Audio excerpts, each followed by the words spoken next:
بسم اللہ الرحمن الرحیم۔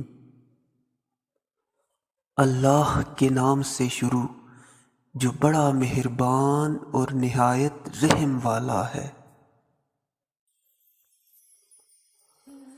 جب لوگ تمہاری شخصیت سے متاثر ہوں تو ان کے متاثر ہونے پر خوش نہ ہونا بلکہ اس بات پہ خوش ہونا کہ اللہ پاک نے کتنی خوبصورتی سے تمہارے عیبوں کی پردہ پوشی کی ہے۔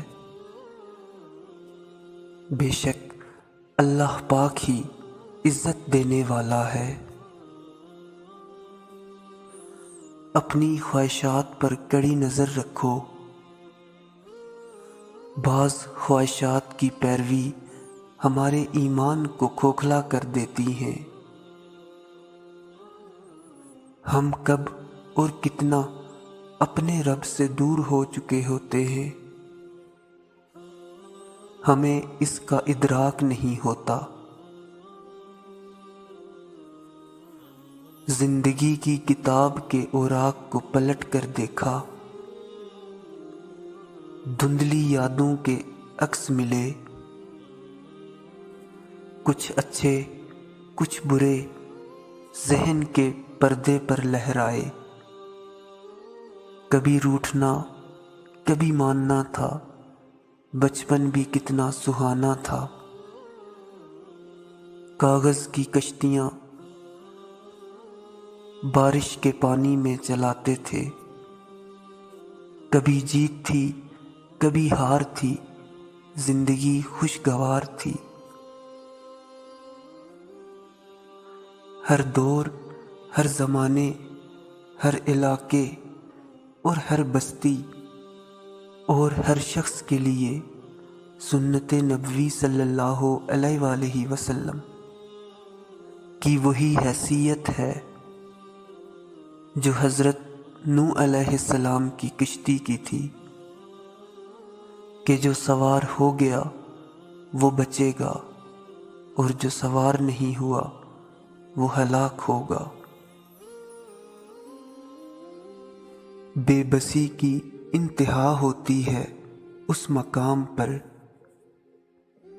جہاں لوگ آپ کو دھوکہ دے کر، آپ کا دل توڑ کر، آپ سے رشتہ ختم کر کے بہت غرور سے کہتے ہیں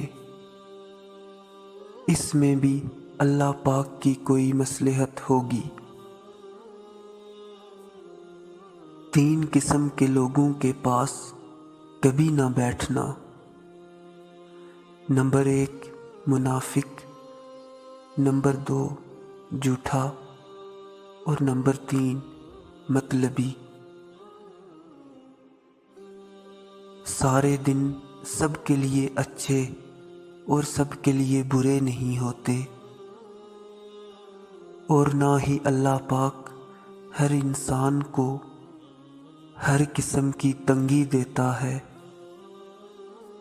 کچھ چیزوں میں تنگی ہوتی ہے، کچھ میں آسانی۔ انسان پریشانیوں کی گنتی کرنے کا ماہر ہے، لیکن نعمتوں کا حساب رکھنا ہمیشہ بھول جاتا ہے۔ 5 انگلیاں برابر نہیں ہوتی، لیکن اگر ان کو جھکا لیا جائے تو برابر ہو جاتی ہیں۔ بعض اوقات زندگی تب آسان ہو جاتی ہے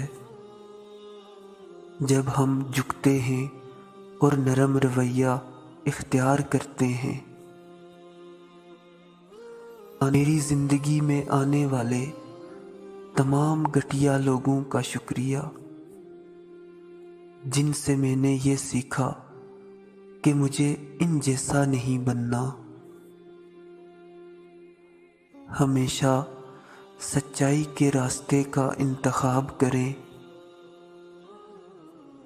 کیونکہ اس راستے پر ہمیشہ بھیڑ بہت کم ہوگی۔ دنیا کا دستور، ساتھ وہاں تک مطلب جہاں تک۔